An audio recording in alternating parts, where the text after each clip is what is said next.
mechanism of photosynthesis. Okay, तो आज हम लोग पढ़ते हैं मैकेनिज्म ऑफ फोटोसिंथेसिस। तो photosynthesis involves two steps. Okay, the first step is called light reaction and the second step is called dark reaction.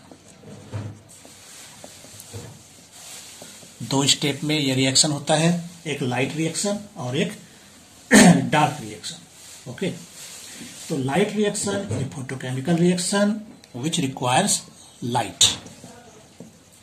Light reaction के लिए light की आवश्यकता है, जबकि डार्क रिएक्शन क्या है, लाइट से इंडिपेंडेंट होता है, इसको लाइट की आवश्यकता नहीं है। ठीक है, लाइट नॉट रिक्वायर्ड। ओके, यहां तक। चलिए आगे बढ़ते हैं।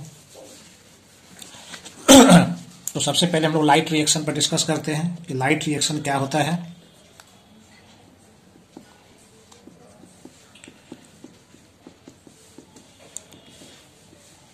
जहां दिक्कत हो कमेंट बॉक्स में कमेंट करना है, तभी हम उसका जवाब भी दे पाएंगे, है ना। तो लाइट रिएक्शन क्या है, एक तरह से यह लाइट डिपेंडेंट प्रोसेस है। ये क्या होता है, लाइट डिपेंडेंट प्रोसेस। ओके, या फिर इसको हम कह सकते हैं फोटोकेमिकल रिएक्शन भी। फोटोकेमिकल रिएक्शन भी इसको कह सकते हैं। चूंकि यह थाइलाकॉइड में होता है, इसलिए इसको कहीं कहीं इसको थाइलाकॉइड रिएक्शन भी कहा जाता है ना। फोटोकेमिकल रिएक्शन, थाइलाकॉइड रिएक्शन, यह सब इसी का पार्ट्स हैं। ओके, कहाँ होता है ये लाइट रिएक्शन? लाइट रिएक्शन होता है क्लोरोप्लास्ट के अंदर जो स्ट्रक्चर है ग्राना, यहां पर होता है लाइट रिएक्शन। ओके, तो ग्राना क्या होता है, बहुत सारे थाइलाकॉइड का बना होता है। पिछले क्लास में इसका पूरा डिटेल्स बता चुके हैं। और थाइलाकॉइड के मेम्ब्रेन पर सारा क्लोरोफिल पिगमेंट यानी या पिगमेंट सिस्टम यह पाया जाता है, जो लाइट रिएक्शन में हेल्प करता है। ओके, क्योंकि लाइट रिएक्शन के लिए लाइट जरूरी है और लाइट को ट्रैप करने का काम क्लोरोफिल करता है। तो जहां क्लोरोफिल रहेगा वहीं पर लाइट रिएक्शन होगा, और ये क्लोरोफिल पाया जाता है थाइलाकॉइड पर, इसलिए थाइलाकॉइड यानी कि ग्राना के अंदर ही लाइट रिएक्शन होगा। ओके, क्या क्या होता है इसके दौरान, हम एक इंपॉर्टेंट इवेंट्स का शॉर्टकट तैयार करते हैं कि इस दौरान लाइट रिएक्शन के दौरान क्या क्या हो सकता है। फर्स्ट में क्या होता है, जैसे सनलाइट पड़ता है क्लोरोफिल पर, तो ये क्लोरोफिल मॉलिक्यूल क्या होता है, एक्साइटेड हो जाता है। यानी कि पहले होता है फोटो एक्साइटेशन। फोटो मतलब सनलाइट, सनलाइट के कारण एक्साइटेड होता है। कौन होता है, chlorophyll molecule. This is the important event. First event कौन हो गया, फोटो एक्साइटेशन ऑफ क्लोरोफिल। फिर सेकेंड प्रोसेस में क्या हो जाएगा, फोटो ऑक्सीडेशन ऑफ वाटर। ठीक है, फोटो ऑक्सीडेशन ऑफ वाटर, यह प्रोसेस होता है जिसको हम लोग कहते हैं फोटोलाइसिस ऑफ वाटर भी, या स्प्लिटिंग ऑफ वाटर। ठीक है, यानी कि क्लोरोफिल का एक्साइटेशन होता है, इसके बाद फोटोलाइसिस ऑफ वाटर होता है, और इसके बाद क्या होता है, फोटो फॉस्फोराइलेशन यानी एटीपी का प्रोडक्शन। फोटो फॉस्फोराइलेशन होगा।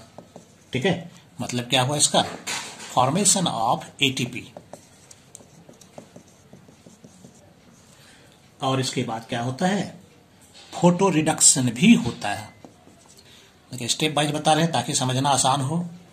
फोटो रिडक्शन भी होता है। फोटो रिडक्शन का मतलब क्या, कि जो NADP है यह कन्वर्ट होता है NADPH2 में। ठीक है, तो ये हो गया फोटो रिडक्शन का काम। तो कम से कम ये 4 स्टेप्स तो हमारे पास है ही, यहां तक में तो किसी को कोई प्रॉब्लम नहीं है। ये मेन इवेंट्स हो गया फोटोसिंथेसिस के लिए। क्लियर है? पहले क्लोरोफिल का एक्साइटेशन हुआ, फिर वाटर का फोटोलाइसिस हुआ, इसके बाद एटीपी का प्रोडक्शन हुआ और NADPH2 का रिडक्शन हुआ। क्लियर है यहाँ तक? अब इस सब का हम लोग एक एक करके डिटेल से जानते हैं। जैसे पहला था हमारे पास फोटो एक्साइटेशन, ये था ना। फर्स्ट में पहला स्टेज जो था वह था फोटो एक्साइटेशन।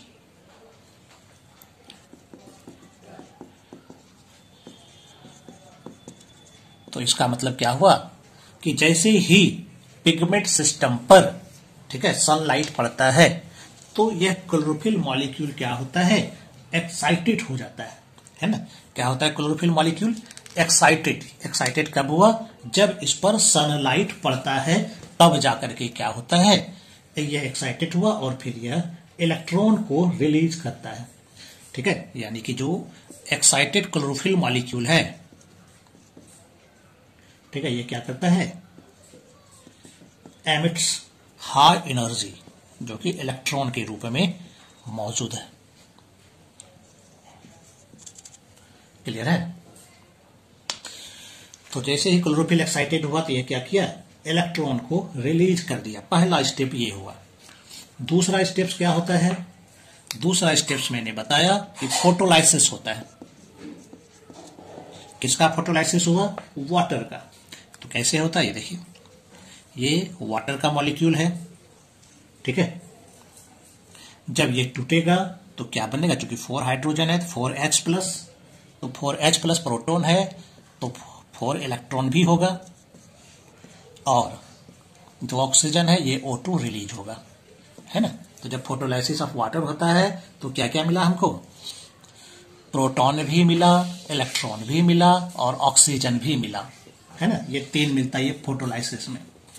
यह जो देख रहे हैं 4H प्रोटॉन, इसका मेन काम क्या होगा, यह जाकर के NADP को रिड्यूस करेगा, ठीक है। यह क्या करेगा, NADP को रिड्यूस करेगा। क्लियर है? इसका मेन काम NADP रिडक्शन हो जाएगा। क्लियर है? यानी ये प्रोटॉन्स क्या करता है, प्रोटॉन मोटिव फोर्स को पैदा करता है। इसका यूज कहाँ होगा, ये इस इलेक्ट्रॉन का, तो यह इलेक्ट्रॉन चला जाएगा। अभी पिगमेंट सिस्टम पर लोग चर्चा करेंगे तो वहां पर जहां से इलेक्ट्रॉन निकला एक्साइटेड होकर के, उस पार्ट्स को यह कंपेंसेट करेगा, है ना। यह चला जाएगा एक तरह से P680, ये पिगमेंट से, इस पर हम लोग बात करेंगे थोड़ी देर में। और यह ऑक्सीजन तो बाय प्रोडक्ट होता है फोटोसिंथेसिस का। क्लियर है? तो यह हुआ फोटोलाइसिस ऑफ वाटर। क्लियर है? दोनों प्रोसेस समझ में आ गया। पहले हम सबका प्रोसेस ही बता रहे हैं, फिर पिक्चर के द्वारा हम समझाएंगे।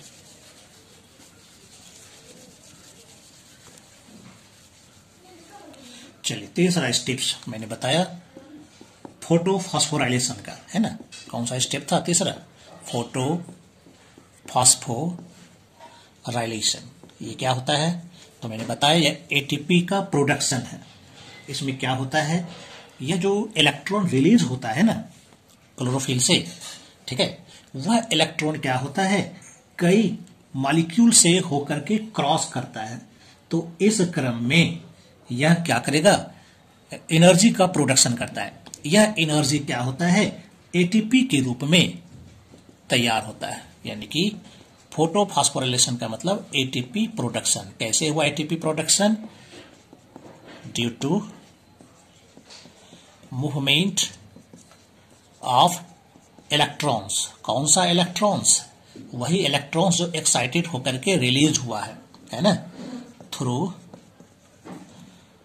वेरियस कैरियर मॉलिक्यूल, है ना। कई कैरियर मॉलिक्यूल आएगा, उससे होकर के इलेक्ट्रॉन जब क्रॉस करेगा तो क्या होता है, उस दौरान जो एनर्जी प्रोड्यूस होगा वो एटीपी के रूप में ट्रैप हो जाएगा। तो इस तरह से क्या होता है यहाँ पर कि एनर्जी का प्रोडक्शन हो गया, एटीपी तैयार हो गया। इसी को हम लोग कहते हैं फोटो फास्फोराइलेशन। लेकिन ये जो इलेक्ट्रॉन्स मूव करता है तो इसका मूवमेंट का तरीका 2 तरह का है ना। एक तो यह हो सकता है कि साइक्लिक हो, या फिर हो सकता है कि नॉन साइक्लिक हो, है ना। साइक्लिक और नॉन साइक्लिक। साइक्लिक का मतलब हो गया कि जहां से इलेक्ट्रॉन निकला है वहीं पर फिर आके रिटर्न होना है। साइक्लिक में क्या होगा, जहां से निकला इलेक्ट्रॉन फिर वहीं पर घूमते फिरते फिर से आ जाएगा। लेकिन इस घूमने के क्रम में एटीपी तैयार हो गया। लेकिन कुछ में क्या होता है कि जहां से इलेक्ट्रॉन निकला वो इलेक्ट्रॉन वापस फिर उस पिगमेंट सिस्टम को, उस क्लोरोफिल को नहीं मिलता है, बल्कि यहां पर का कंपेंसेशन वो फोटोलाइसिस ऑफ वाटर में जो इलेक्ट्रॉन निकलता है उससे कॉम्पेंसेट हो जाता है। ठीक है, और उस इलेक्ट्रॉन का यूज एनएडीपी के रिडक्शन में होता है। क्लियर है यहां तक? तो इसको कहेंगे नॉन साइक्लिक, यानी कि इलेक्ट्रॉन साइक्लिक वे में मूव करे या नॉन साइक्लिक वे में मूव करे, दोनों तरीका में क्या होना है, दोनों तरीके में एनर्जी का प्रोडक्शन होगा ही होगा।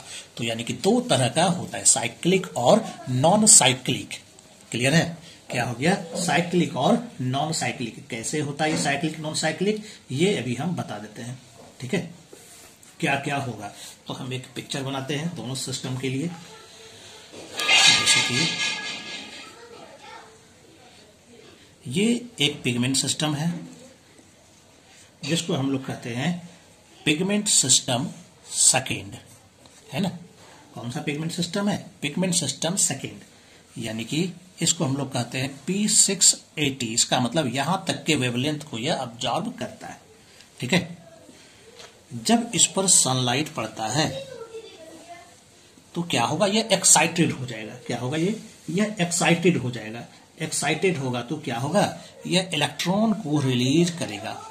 ठीक है, यह क्या करता है, यह इलेक्ट्रॉन को रिलीज करता है। तो यह इलेक्ट्रॉन कहां जाएगा? ठीक है, तो यह इलेक्ट्रॉन हो सकता है कि इसके पास वापस आ जाए या फिर नहीं भी आए। तो कैसे आता है कैसे नहीं आता ये हम बता रहे हैं। पहले ये हम बताते हैं नॉन साइक्लिक वाला। ठीक है, कि कैसे नॉन साइक्लिक इलेक्ट्रॉन का मूवमेंट होगा और एनर्जी का प्रोडक्शन होगा। क्लियर यहां तक? तो यहां पर नॉन साइक्लिक में क्या होता है, नॉन साइक्लिक के लिए जो बात होती है उसमें क्या होता है, दोनों प्रकार का पिगमेंट सिस्टम चाहिए।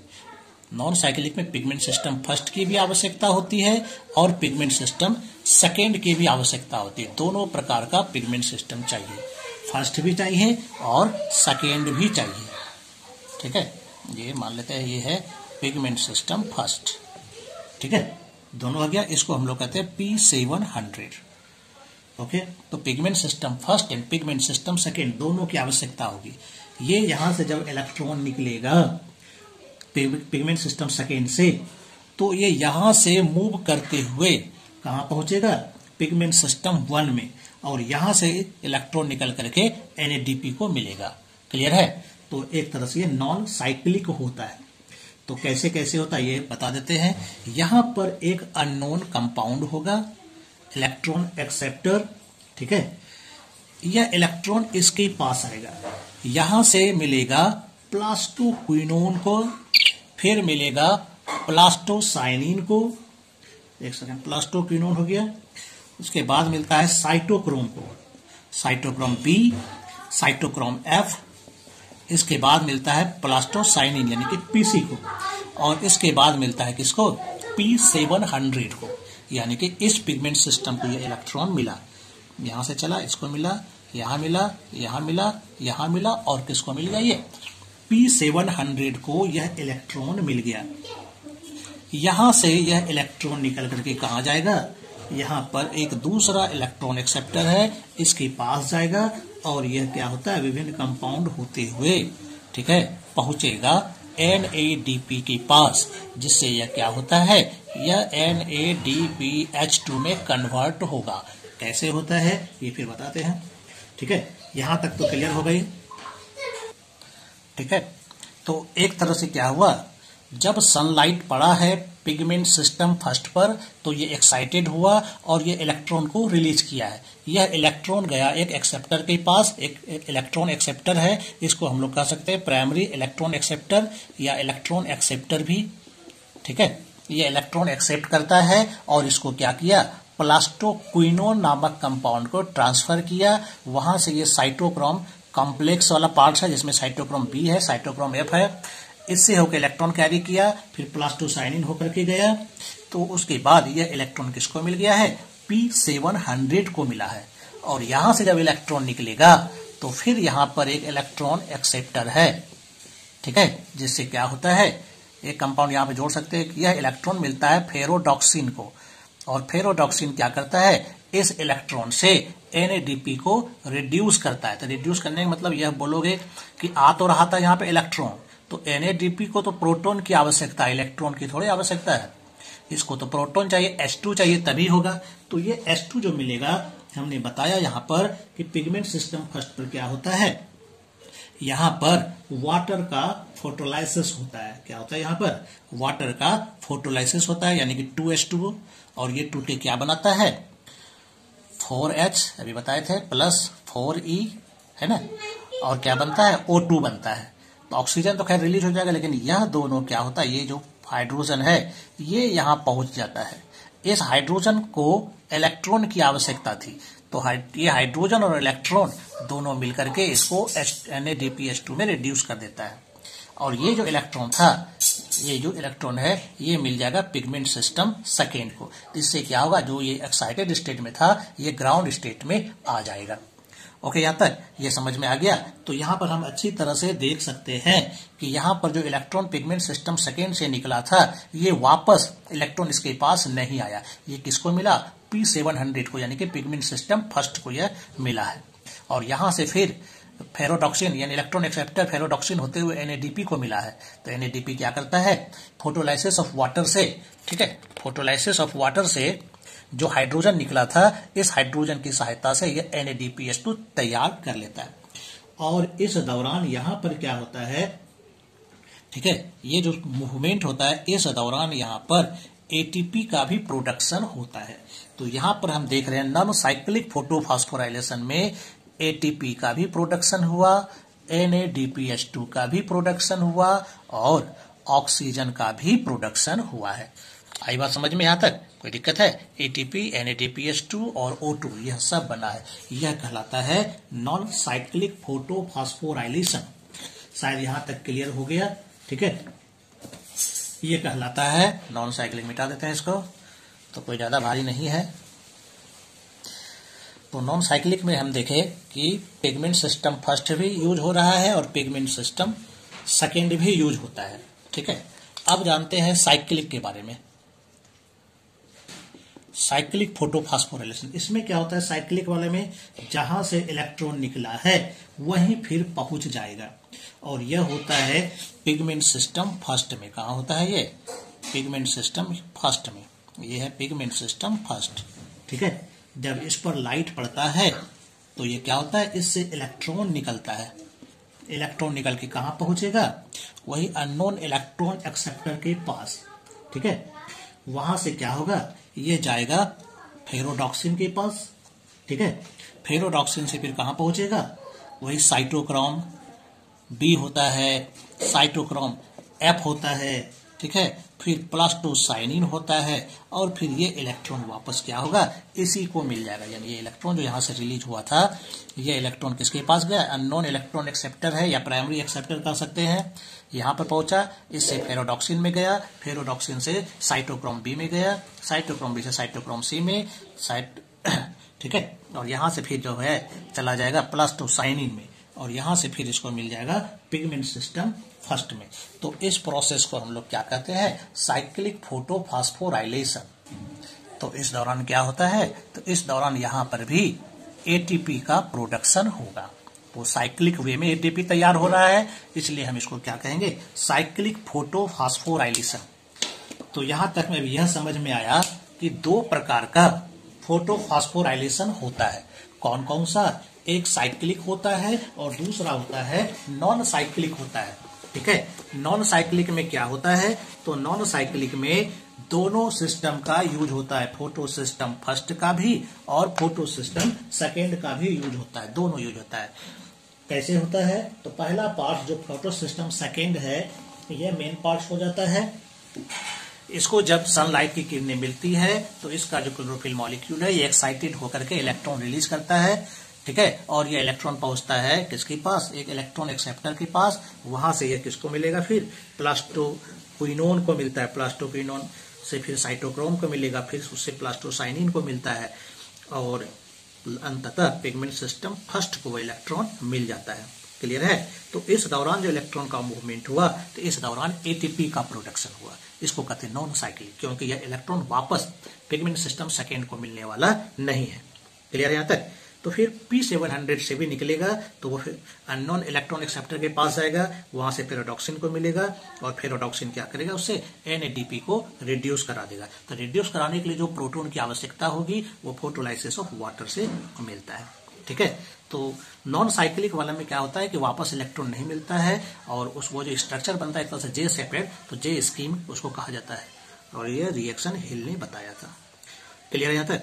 और साइक्लिक वाला में क्या होता है, यह इसमें सिर्फ और सिर्फ पिगमेंट सिस्टम फर्स्ट इसमें इन्वॉल्व होता है और इसमें भी जो इलेक्ट्रॉन निकलेगा कई इलेक्ट्रॉन कैरियर से क्रॉस करते हुए वापस फिर इसी को मिल जाता है और इस दौरान एटीपी का भी प्रोडक्शन होता है, इसलिए हम इसको कहते हैं, ठीक है, साइक्लिक फोटो फास्फोराइलेशन।